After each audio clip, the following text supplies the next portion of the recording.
A paz do Senhor. Com muita alegria estou aqui mais uma vez para trazer mais uma lição da Escola Bíblica. Sou a Kellen Cristina, professora da EBD, da Igreja Assembleia de Deus, Madureira, Campo de Turvânia, com o pastor presidente Wida Marques Luiz de Oliveira e a pastora Arlene Gonçalves. E hoje será a lição de número 7, do nosso primeiro trimestre de 2021, sobre o tema do livro de Esther. E a lição de número 7 traz por título: Deus intervém através de suas ações. Ou seja, através das nossas ações, O texto áureo vai nos dizer assim: E invoca-me no dia da angústia, eu te livrarei e tu me glorificarás. Salmo 50, verso 15. A verdade aplicada nos diz assim: Esther não se corrompeu com o sistema e, apesar de estar intimamente inserida nele, continuou fiel a Deus e ao seu povo. Os objetivos da lição são estes: entender que a única alegria está no Senhor, destacar que o verdadeiro refúgio está em Deus e ressaltar a importância do jejum. Os textos de referência se encontram no livro de Esther, capítulo 4, os versículos 13 ao 16. 13, 14, 15 e 16. Eu vou estar lendo aqui na Bíblia a versão com a linguagem atualizada, para ter uma melhor compreensão, Então vamos lá. Capítulo 13, 14, 15 e 16, versículos 13, 14, 15 e 16 do capítulo 4, na verdade. Me desculpe aí. Então vamos lá. Mardoqueu mandou o seguinte recado para Esther: Não pense que por morar no palácio só você, entre todos os judeus, escapará da morte. Se você ficar calada, numa situação como esta, do céu virão socorro para os judeus, e eles serão salvos. Porém, você morrerá, e a família do seu pai desaparecerá. Mas quem sabe? Talvez você tenha sido feita rainha justamente para ajudar numa situação como esta. Esther enviou a Mardoqueu a seguinte resposta: Vai, reúna todos os judeus que estiverem em Suzã, e todos vocês jejuem e orem por mim. Durante 3 dias não comam nem bebam nada, nem de dia nem de noite. Eu e as minhas empregadas também jejuaremos. Depois irei falar com o rei, mesmo sendo contra a lei. E se eu tiver de morrer por causa disso, eu morrerei. Amém? Vamos fazer uma oração neste momento, e o motivo sugerido aqui pela nossa revista é que nós oremos por todos os cristãos torturados pela fé em Jesus. Em vários países, muitos são até mortos. Então vamos orar neste momento. Senhor, meu Deus, eterno Pai, neste momento agora, diante da Tua presença, nós elevamos o pensamento a Ti, Senhor, para pedir a Tua misericórdia. Que o Senhor venha falar através deste vídeo, me use conforme o Teu querer, conforme a necessidade do Teu povo. Senhor, neste momento, nós pedimos em favor daquelas pessoas, que servem a Ti, cristãos que estão na linha de frente, pregando o Teu Evangelho, enfrentando fome, enfrentando problemas de todos os tipos, Senhor, e perseguições, mas estão batalhando para levar a mensagem do Teu Evangelho adiante, estão cumprindo o ID, sem olhar para seus próprios interesses, para seu próprio querer. Que o Senhor venha estar conduzindo essas vidas, dando vitória, dando livramento. Esteja com eles, Senhor, fortalecendo o espírito dessas pessoas, para que tenham vitória em tudo o que forem fazer, Senhor. Estejam também aumentando a alegria na vida deles, principalmente a alegria da salvação, para que nos momentos difíceis eles lembrem que o céu os aguarda e que a vitória está garantida em nome de Jesus. Eu também peço em favor de cada vida que está aqui assistindo esse vídeo, acompanhando este trabalho, que o Senhor fale aos corações, abençoe essa vida. O Senhor conhece, o Senhor sabe o que essa pessoa necessita. Entra com providência e faz aquilo, Senhor, conforme a Tua vontade, o que a pessoa necessita, e que o Senhor esteja cuidando de cada um, trazendo livramento e restauração. É o que nós te pedimos e te agradecemos agora neste momento, em nome de Jesus. Amém. Então, a lição de hoje, nós vamos aprender que Deus honra o desejo profundo de cada cristão em estar em sua presença. E que a oração e o jejum são recursos que o povo de Deus não deve jamais desprezar, principalmente em dias difíceis e trabalhosos. Nós vamos ver aqui no tópico 1, o ladrão da alegria. Aqui nós vemos na história de Esther que a tristeza do povo tinha surgido devido a Amã ter roubado a alegria daquele povo, né? E chegou com aquela maldade e roubou a alegria daquele povo. E nos dias de hoje, também deparamos com vários Amãs que tentam roubar a nossa alegria. Mas esses Amãs não são pessoas, não são inimigos, não é isso, né? Esses vários Amãs que tentam roubar a nossa alegria são as adversidades da vida, como o desemprego, a enfermidade que chega, as perdas, né? Muitas vezes de pessoas que amamos, né? Essa enfermidade aí que está assolando o mundo, né? Com a Covid. Isso tudo são os Amãs da vida que tentam roubar a nossa alegria. E Esther, diante daquele ladrão da alegria que era Amã, demonstrou um equilíbrio emocional que serve de exemplo para nós, cristãos dos dias de hoje. Qualquer pessoa também, seja ela cristã ou não. Isso aqui serve de exemplo. Que nós possamos permanecer na presença do Senhor para não perdermos a alegria que é produzida pelo Espírito Santo. Lá em Gálatas 5:22 fala dos frutos do Espírito. E a alegria é um fruto do Espírito, né? Precisamos manter o nosso relacionamento com Deus para assim desfrutarmos desse fruto tão maravilhoso que é a alegria, né? E assim nada vai tirar a alegria da nossa vida, porque nós vamos saber lidar com as adversidades, nós vamos conseguir lidar com tudo isso, seja o que vier em nossa vida. Porque mesmo que nós desejamos ou não desejamos, essas adversidades fazem parte da nossa existência aqui na Terra. Enquanto nós estivermos aqui, vamos passar por essas situações difíceis, por frustrações, decepções, tudo isso. E para nós conseguirmos superar, sobrepor essas adversidades, precisamos ter relacionamento com Deus. E é um dos maiores obstáculos do ser humano, lidar com essas adversidades, enfrentar tudo isso, porque não é fácil. E com Esther não foi diferente, foi difícil, não foi fácil mesmo. Eu imagino como foi difícil para ela, porque ela teve que lutar contra o extermínio iminente do povo judeu, né? Era a morte certeira, já estava decretada, já havia um decreto que não tinha como voltar atrás, era uma lei que não podia ser revogada. Então ela estava enfrentando aquilo ali e ela teve coragem, teve ousadia e confiança em Deus, mesmo nesse momento tão difícil. E ela vai demonstrar, através da sua história, do seu exemplo, que os problemas, mesmo sendo grandes ou pequenos, não importa como sejam, devem sempre nos conduzir a buscar o auxílio de Deus, a clamar a Deus, buscar a ajuda do nosso Deus Todo-Poderoso, né? Ela propôs que todos os judeus que estivessem em Suzã fizessem um jejum com duração de 3 dias para ela entrar na presença do rei e assim poder interceder por eles, né? Por o seu povo. E foi assim que Esther venceu as suas adversidades, foi confiando em Deus, né? Ela não deixou o problema gravar, não saiu expondo a sua vida, mas ela voltou-se para Deus, né?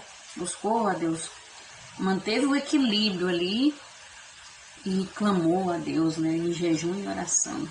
Nós temos que entender que durante toda a nossa existência, enquanto estivermos nessa terra, não importa a alegria que está em nossa vida, a bênção de Deus pode estar sobre nós, não importa como estejamos. Temos que entender que todos nós podemos ser afrontados por dificuldades, por batalhas, por provocações ou problemas, né? Todos estão sujeitos a passar por alguma enfermidade, alguma coisa que vai tentar tirar a nossa alegria, tentar nos desequilibrar. Isso faz parte, porque as adversidades, elas batem as portas de qualquer ser humano, em maior ou menor escala, com mais ou com menos frequência, mas ela bate na porta. Não tem como escapar disso, né? É como se fôssemos colocados em teste para averiguação de que material fomos feitos, né? De que eu sou feito? Será que eu vou resistir? Qual é a resistência ali? E nós cristãos devemos ter o conhecimento de como batalhar e ir além das adversidades, né? Essas lutas, elas nos fazem ser uma pessoa melhor, elas nos aproximam mais de Deus, muitas vezes nos fazem compreender mais o próximo, né? Para que depois possamos ajudar, né, mais as pessoas, se colocar no lugar do outro. Tudo isso essas lutas fazem. Cada provocação que o cristão enfrenta serve para fortalecer a fé e a confiança no Senhor. Então nós temos que aprender a lidar com as adversidades. E é através da alegria da salvação que nós vamos conseguir isso. Se tivermos a alegria da salvação na nossa vida, vamos conseguir. Porque a verdadeira felicidade, ela nunca depende de não se ter problemas, mas sim da forma como passar por eles, né? Como lidar com os problemas, como enfrentar eles.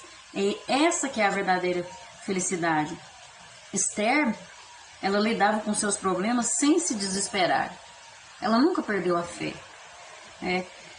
E na ocasião oportuna, ela demonstrou bravura, coragem, porque ela confiava que Deus ia fazer o restante, que Deus estava cuidando de tudo, mas que precisava dela tomar a atitude certa, né? Agir da forma certa, mas confiando no Senhor, né? No agir de Deus. E assim como Esther, nós temos que ter a certeza de que o Senhor nos ouve, de que o Senhor está cuidando de tudo, de que o controle está em suas mãos. Por incrível que possa parecer, grande parte dos cristãos tem dificuldades em resolver os seus problemas. Muitos acabam sendo levados pela aflição, pela agonia, pela ansiedade ou pela fraqueza, né? Porque não é fácil lidar com os problemas, muitas vezes não sabemos o que fazer e acabamos deixando as nossas emoções, os nossos pensamentos nos conduzir. E é onde está o erro, né? Porque Esther nos ensina que quando nós estivermos passando por problemas, nós devemos acreditar somente em Deus, porque é somente Ele que vai nos ajudar a encarar a situação com mais entusiasmo, com alegria, com ânimo, né? Nós precisamos confiar no Senhor, contar para Ele os nossos problemas. Se você não sabe o que fazer, ajoelhe e ore e fala: Senhor, eu não sei o que fazer, está acontecendo isso e isso, mas eu não sei o que fazer. A pessoa que tem a alegria da salvação, ela consegue passar por tudo nessa terra com entusiasmo, com alegria, com confiança no Senhor. Até mesmo quando enfrenta perdas, né? Quantos estão perdendo seus entes queridos? E até mesmo diante de uma situação dessa, a pessoa consegue seguir em frente, entender os propósitos de Deus, né? A pessoa que tem a alegria da salvação, ela tem a convicção de que tudo é passageiro e de que está aqui de passagem, né? E que um dia vai morar no céu, onde vai estar pertinho de Deus e não vai ter mais dor, não vai ter luto, não vai ter enfermidade, não vai ter choro, não vai ter mais pecado, somente alegria e paz celestial que só encontra em Deus. Então nós precisamos ter a alegria da salvação para conseguir lidar com essas adversidades, com todas essas coisas que nos afligem. Assim como Esther confiou, orou a Deus e confiou, assim nós precisamos também. E além disso, também precisamos servir ao Senhor com alegria, porque é aí onde está a verdadeira alegria, está em servir ao Senhor. Muitos são crentes, muitos têm tudo na vida, sabe o caminho da salvação, vai à igreja, serve a Deus, mas não tem alegria, não tem a verdadeira alegria que só Jesus pode dar, porque Deus é a fonte de alegria. Mesmo antes da terra existir, a alegria já era evidente ali, porque os anjos cantavam com júbilo e demonstravam seu amor a Deus. E assim, todo povo que é abençoado por Deus é um povo feliz. Deveria ser assim, mas muitos têm tantas bênçãos de Deus, são abençoados, mas não conseguem ser felizes, porque não estão servindo ao Senhor verdadeiramente. Existem pessoas que servem a Cristo pela tradição familiar. Pessoas, eu cresci na igreja, minha mãe e meu pai me levam para a igreja, então eu acostumei com a igreja, né? Eu acostumei em ir para os cultos, em ofertar, em dizimar. Tradição familiar, né? O pai já ia, leva o filho aprende e tal, mas não entregam sua vida verdadeiramente a Cristo. Outros já servem não pelo que Ele é, mas pelos milagres que Ele é capaz de realizar, né? Servem a Deus pelo que Deus faz, não pelo que Deus é. É muito triste isso, porque quando vem a frustração, quando vem as adversidades, a pessoa não sabe lidar. A pessoa se desespera, a pessoa deixa de confiar em Deus, porque servir a Deus pelo que Ele faz. E nós temos que servir ao Senhor pelo que Ele é. Só assim teremos alegria verdadeira. Davi foi um adorador de verdade, né? Ele mostra ali, durante todos os salmos, que você lê vários salmos, mostra ali que ele adorava a Deus, servia a Deus pelo que Deus é, e não pelo que o Senhor Deus faz. E nós temos que servir o Senhor com alegria. Davi cita isso lá no Salmo 100, verso 1, né?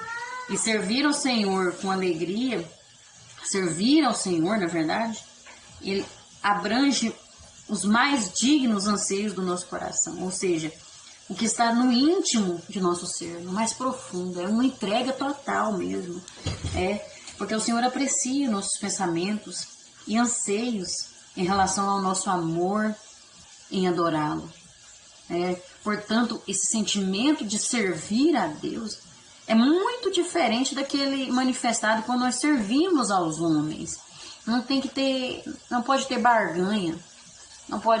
Eu posso servir a Deus por interesse, esperando algo de Deus. Eu tenho que servir porque Ele merece ser servido. Ele é Deus, Ele é o Senhor Todo-Poderoso, Ele é onipotente, onisciente, onipresente. Ele merece a nossa adoração verdadeira somente pelo que Ele é, pelo seu caráter.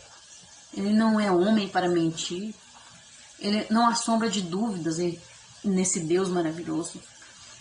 Por isso que nós precisamos servir ao Senhor com alegria.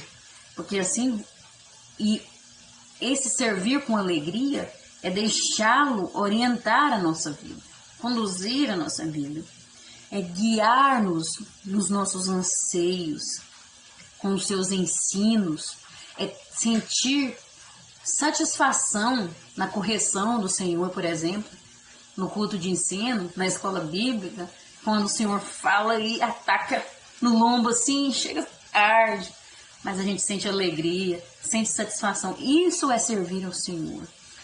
É servir com alegria, aceitar a sua companhia sustentadora por meio do Santo Espírito. Servir com alegria é estar compromissado com Ele para levar adiante o seu projeto de amar a todos os seres humanos.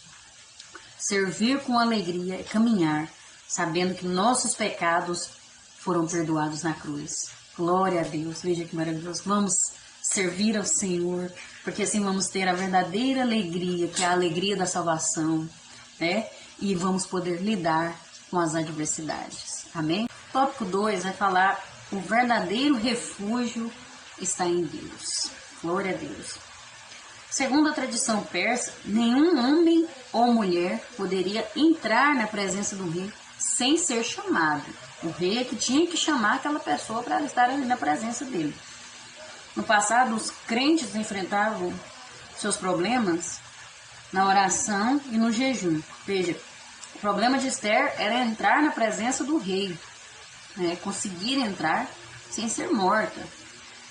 E ela levou esse problema diante de Deus através da oração e do jejum. Isso era o que os crentes faziam. O jejum é uma das ferramentas que nos auxilia junto com a oração em momentos de tensão ou pressão. Hoje é comum o cristão buscar ajuda com várias pessoas ou por outros meios, né? Tem gente que hoje em dia busca resolver seus problemas nas redes sociais, né? Se expõe ali e aí vai gerando mais problemas, né? E a oração vem somente quando o problema já está irreversível, quando o problema já está muito grave, muitas vezes até sem solução visivelmente, né? Esther, ela jejuou, orou e teve uma atitude, arriscou a sua vida, né? Precisamos orar, jejuar e ter atitude certa também. Não é ficar só esperando Deus agir, não. Deus faz o impossível, o possível é para nós. Então ela compareceu ali diante do rei e foi pedir a ele por seu povo, clamor para o seu povo. Porque ela era uma mulher altruísta, né? O altruísmo de Esther era muito visível, era muito notável. E o altruísmo é você, já vimos na lição passada, que é você se colocar no lugar do outro, é você ter ações em benefício de outras pessoas, para que aquelas pessoas sejam favorecidas, abençoadas, né? É o contrário do egoísmo. E Esther tinha isso. O desespero já tinha começado na cidade de Suzã, que era a capital, né? E já tinha se espalhado pelas províncias. Eram 127 províncias que havia ali. Já tinha se espalhado, porque a notícia ia chegando, né, do decreto real, e aquele povo estava entrando em desespero. Um decreto persa não podia ser revogado. Então o desespero daquele povo era um sofrimento que eles estavam passando. E como nós vimos em algumas lições, Mardoqueu, ele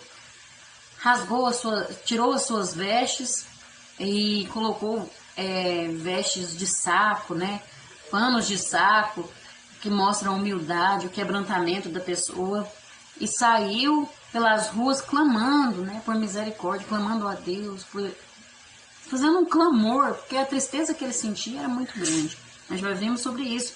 Então Esther, ela se preocupou, né, o que estava acontecendo, que Mardoqueu está sofrendo tanto. Ela sentiu a dor dele, né? Ela não sabia ainda, dentro do palácio, ela não sabia ainda que havia um decreto contra o seu povo, mas ela ficou sabendo da tristeza de Mardoqueu, que ele estava agindo dessa forma, tanto que ela manda roupas para ele vestir, para ele, roupas decentes para ele, que ele não podia se portar daquela forma. Mas então aí ela manda as moças e os eunucos saber o que estava acontecendo, porque ele estava sofrendo daquela forma, qual era o motivo. E então o eunuco vai atrás ali de Mardoqueu, vai ao encontro de Mardoqueu para saber a causa daquela tristeza tão grande.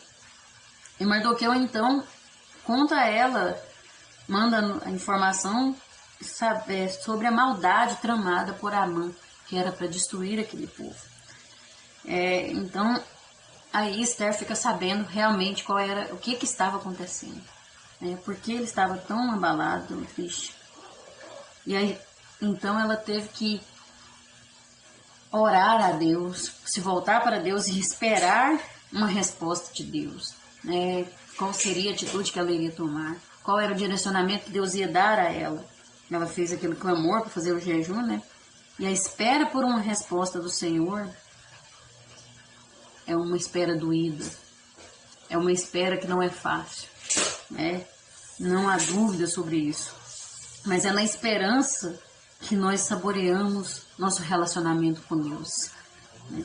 E nenhuma dor pode ser comparada ao bálsamo do amor de Deus que Ele pode derramar sobre as nossas vidas.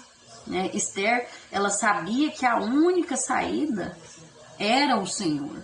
Ela tinha certeza disso. Né? E nós também devemos ter confiança de que Deus está no controle da nossa vida, de que a única saída está nele, que Ele está cuidando. O Senhor já tinha dado muitas provas da sua lealdade e de seu cuidado para com o povo de Israel. E eles, tantos milagres já vivenciaram, né? Então ela tinha confiança em Deus. E quem confia é porque conhece, porque sabe, conhece o Deus que serve, né? Tem relacionamento, tem amizade, né? E a amizade com o Senhor traz paz e segurança ao coração, né? Esther, depois de ter proclamado um jejum de 3 dias, então ela se atreveu a entrar na presença do rei sem ser convidada. Mas ela não chegou ali, já foi entrando e falando com ele, não. Ela ficou ali, né, de frente no pátio, ao lado do trono do rei, que tinha um pátio que ficava, e ali dava para ele ver quem ficava no pátio. Ele via e falava, quem está lá? Aí as pessoas falavam, né, os guardas falavam, fulano que está ali. Aí ele decidia, não, manda entrar. Mas se ele falasse, não quero aquela pessoa que entra, então já era condenada à morte. E ela fica ali, veste a sua roupa de rainha, se arruma, e ela vai para ali e fica aguardando ali do jeito que ele ia ver ela. E ele vê ela, percebe ela ali, então ele manda chamar ela, né? Ele estendeu seu cetro de ouro. E quando ele estendia seu cetro, é porque ele permitia a entrada da pessoa ali, naquele lugar, perante a presença dele. O rei deixou ela entrar na presença, né, dele, perante ele, porque ele achou graça diante de Esther.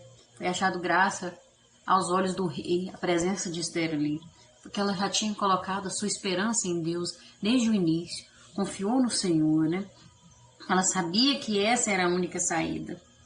E então, ela entra na presença do rei. Nós vemos com isso que devemos confiar na segurança divina. Isso é primordial para quem conhece o Senhor.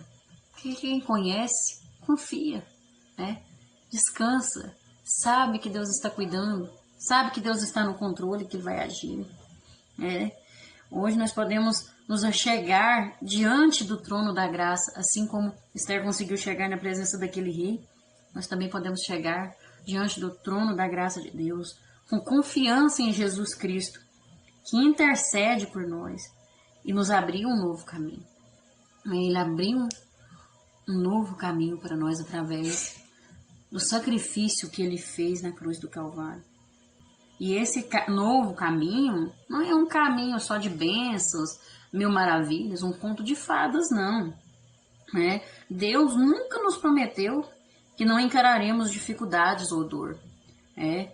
O que Ele prometeu foi de jamais nos abandonar.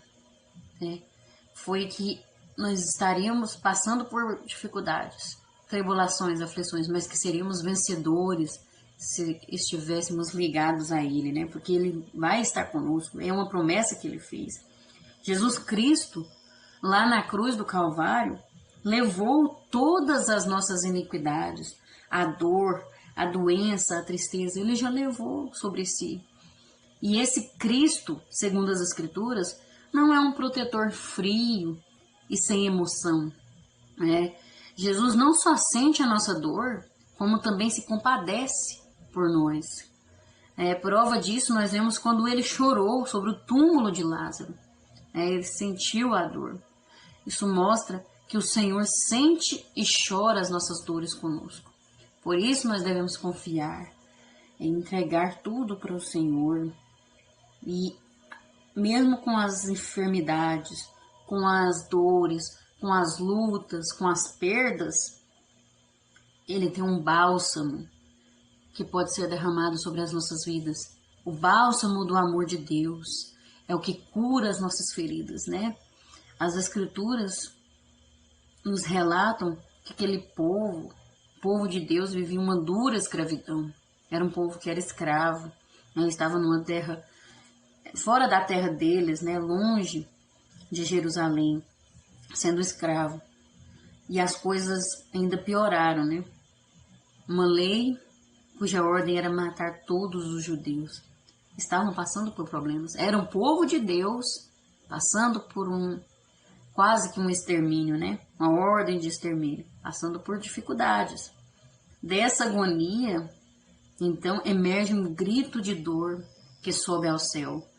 Era Esther, nos seus aposentos após jejuar por 3 dias e 3 noites. Era hora de gritar por socorro. Ela levantou um clamor a Deus. Né? Nós podemos dizer que ela deu um grito de dor, mas não é fazendo um escândalo, mas era um grito da alma. Né? Quantas vezes a nossa alma parece que grita diante da dor, diante da perda, diante das frustrações, porque causa uma dor na nossa alma. Então ela estava ali gritando por socorro. E Deus ouve o grito de Esther e decide acalentá-la com o seu bálsamo, o bálsamo do amor de Deus. E ainda hoje o poder de cura das boas novas do reino de Deus continua a aliviar a dor dos cristãos que têm o coração quebrantado. Por isso nós precisamos nos humilhar através do jejum, da oração, quebrantar o nosso coração para assim o Senhor poder derramar o seu bálsamo sobre nós. Como que eu faço isso? Contando para Deus, né? Esther deu um grito de dor, né? Contou para Deus, clamou ao Senhor, e o Senhor então se compadeceu por ela e derramou o seu amor. Esse amor é que tem o bálsamo, que nos livra, que nos dá vitória, que nos transforma. Né? E Esther sofreu uma transformação ali. Ela nunca mais foi a mesma depois dessa experiência que ela teve com Deus, através desse bálsamo que foi derramado sobre a vida dela. A compreensão de que existe, quando ela entendeu que existia um inimigo ali de verdade, teve a compreensão de que existe de fato um inimigo, que até então ela não sabia, né? Nós vimos que ela não sabia que tinha esse inimigo. E aí surgiu então Amã. Então ela teve a compreensão do inimigo. Aí ela começou a transformar-se de rainha da beleza em santa judia, né? De um símbolo sexual mentalmente vazio em intercessora fervorosa, da vida indolente do harém para a aventura altamente arriscada de falar e identificar-se com o povo de Deus. Veja a transformação do amor de Deus na vida daquela mulher. Da mesma forma, o Senhor faz conosco também. Precisamos permitir nos quebrantar, nos humilhar na presença de Deus, para que o bálsamo do amor dele seja derramado sobre as nossas vidas e assim nós vamos ser transformados para a glória de Deus e para vivermos equilibrados de uma forma melhor. Amém? O tópico 3 vai falar sobre a importância do jejum. Nós vamos focar mais aqui no jejum, tanto que é importante para nossas vidas. Esther foi uma mulher que verdadeiramente consagrou-se ao Senhor e era, sem dúvida, repleta do Espírito Santo. Ela tinha algo dentro dela que sobrepujava todos os seus sentimentos e todas as suas fraquezas. Algo tão profundo que sustentava sua confiança em Deus. Esther buscava a face do Senhor através de jejuns e de orações. E teve uma intimidade profunda com Ele. Olha aí onde está o segredo da vitória, né? Através do jejum e da oração, ela conseguiu vitória. Porque o jejum é de extrema importância. E nós vemos sobre o jejum no Antigo Testamento, que naquela época a lei exigia a oração e o jejum em apenas uma ocasião, né, que era o dia da expiação. Esse dia era consagrado somente ao jejum. Segundo a tradição judaica, um dia especial concedido por Deus ao seu povo para receber perdão dos seus pecados. Aquele dia ali era somente Tinha somente jejum, orações e as confissões. Era isso que acontecia.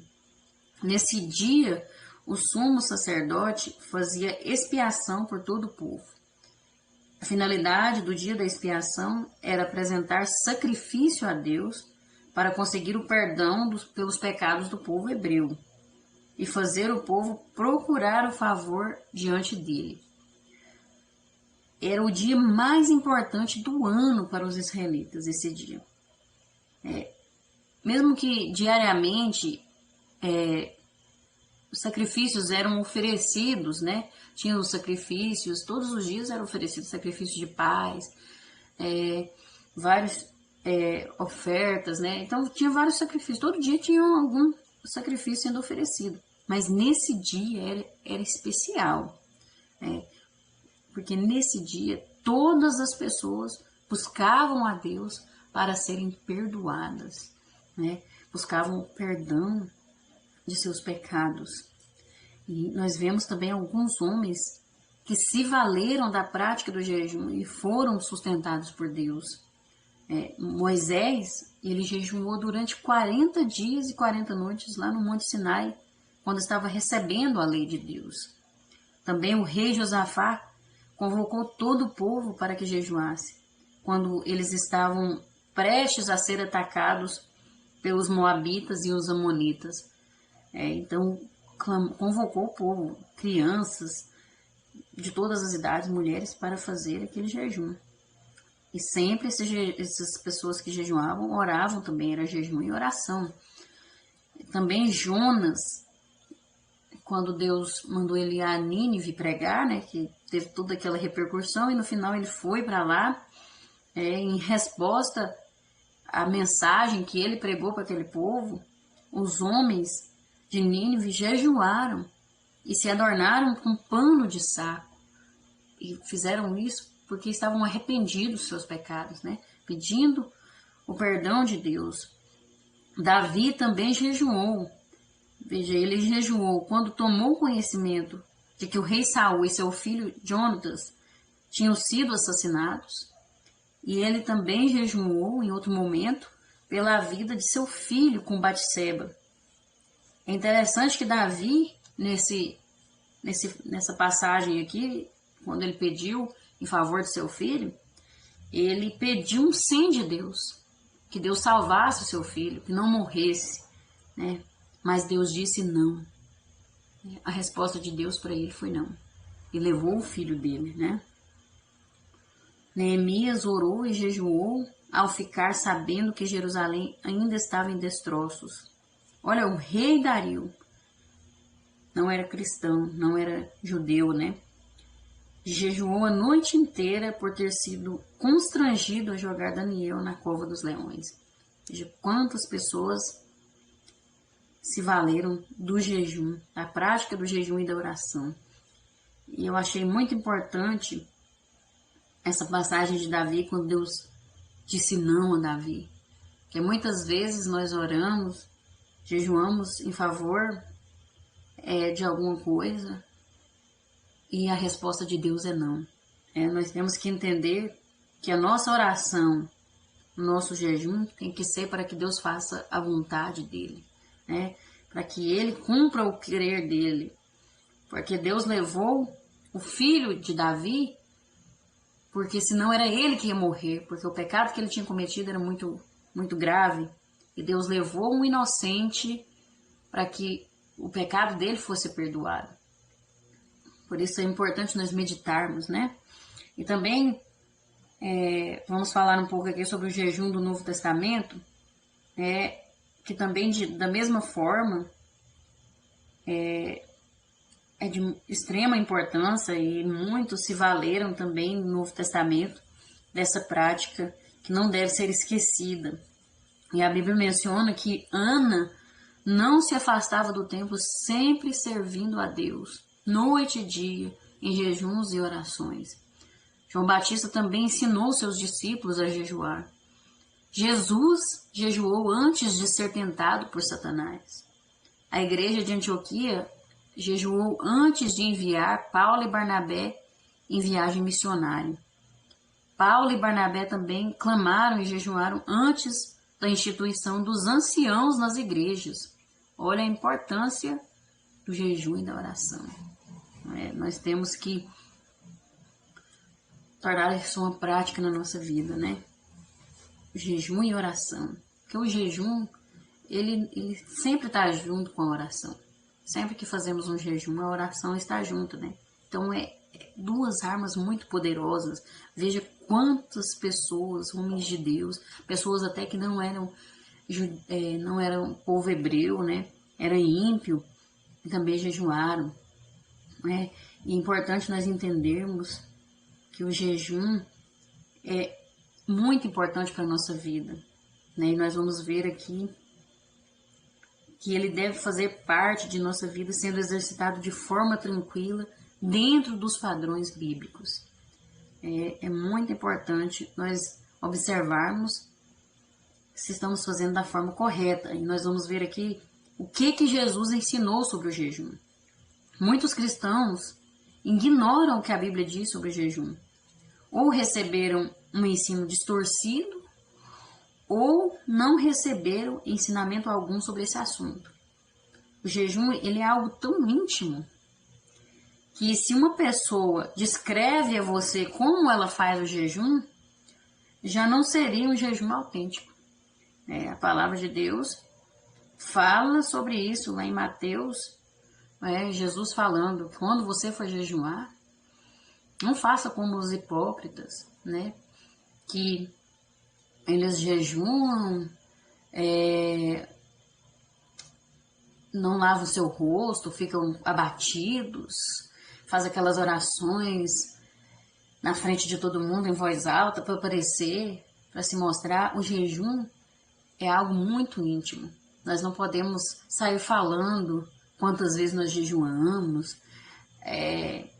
comentando com as pessoas, eu estou fazendo jejum, estou fazendo uma campanha, já não é válido mais quando você fala, né? Jesus mesmo disse, entra no teu quarto, e o teu Deus que te conhece no seu íntimo, lá no oculto, esse sim é que precisa saber, né? Escova os seus dentes, se arruma, não precisa ficar igual doente não, você não está doente não, é uma vitória, temos que ter cuidado. O jejum é muito importante, mas temos que ter cuidado. Jesus nunca desestimulou a prática do jejum. Ele mesmo exercitou, né, como nós já vimos, e diz que quando ele fosse tirado da terra, quando falou para os seus discípulos, aí que os discípulos iam jejuar, né? E é o que nós fazemos hoje. É o que nós precisamos ter em prática na nossa vida. O jejum, ele contribui para o quebrantamento, para o nosso quebrantamento, para subjugar a natureza humana, nós conseguimos dominar a nossa carne, né? O jejum não é para a gente conseguir coisas, para acontecer uma barganha ali com Deus, não é para isso. O jejum é para mim mesma, para mim ser transformada. Eu faço jejum, vamos supor, acontece algo dentro de mim, né? Para mim é o meu quebrantamento, domínio da minha carne, né? Do meu eu. É um ato importante para todo cristão. Não é algo para ser desprezado. É muito importante que seja acompanhado de oração e de acordo com o condicionamento físico da pessoa. Cada um sabe até onde pode ir. Cada um tem pessoas que tomam remédios, né? Então você tem que adaptar aí, ter cuidado, né? Não há uma quantidade de horas estabelecidas biblicamente, né? Você faz o seu propósito. E é uma prática que se dá de acordo com a realidade, necessidade, propósito e a consciência de cada um. Entendeu? E outra coisa que nunca pode haver é a experiência de barganha com Deus. Você faz o jejum para seu benefício próprio. Senhor, o Senhor me dá uma vitória, consigo aquela casa, ou eu consigo e eu vou fazer uma campanha de 7 dias de jejum. Não, não é dessa forma. Você faz o jejum, por exemplo, Esther fez o jejum para que ela conseguisse entrar na presença do rei, mas o jejum transformou foi ela. Porque quando ela chegou na presença do rei, ela teve equilíbrio, ela soube lidar. Na verdade, o jejum é algo pessoal, é algo nosso, se transforma em a gente, né? Então, nós temos que saber fazer o jejum, buscar em Deus. Então, nós devemos buscar direcionamento de Deus, né? Discernimento para poder praticar o jejum, mas não devemos jamais deixar de praticar o jejum e a oração. Quando estivermos sem equilíbrio, sem saber o que fazer, aquela pessoa que sempre comete os mesmos erros, sempre tem dificuldade em uma situação, faça um jejum. Faça um jejum e apresente, faça um propósito com Deus, fala, Senhor, eu quero ser diferente, me transforma, eu não quero mais ser daquela forma, não quero mais errar aqui nesse mesmo erro, sempre estou batendo na mesma tecla, né? Me transforma, eu quero ser diferente, eu quero viver para Ti. É para isso que serve o jejum, né? É para uma transformação, para quando estiver a carne, o orgulho, né, a soberba querendo falar mais alto, a inveja muitas vezes, que todos estamos sujeitos a passar por isso, temos essa natureza caída que tenta ressuscitar. Quando isso estiver acontecendo, você sentir essas coisas, faça um jejum e você vai ver a vitória. E você vai ver a transformação que vai ter na sua vida. E grandes coisas vão acontecer. Jejum e oração é uma arma que nós precisamos usar. E o jejum requer, acima de tudo, grande disciplina e força de vontade. Que possamos viver isso aqui verdadeiramente. E para concluir, todos nós fomos chamados para servir a Deus. Que todo empecilho, a presença do Pai e toda cilada de Satanás sejam repreendidas em nome de Jesus. Que o céu venha se abrir para a sua vitória e de sua família, em nome de Jesus Cristo, o Nazareno. Que possamos servi-lo com alegria e Ele vai agir através das nossas ações. Amém? Deus abençoe. Fiquem na paz e até a próxima, se Deus assim nos permitir e se Jesus não tiver voltado. Amém.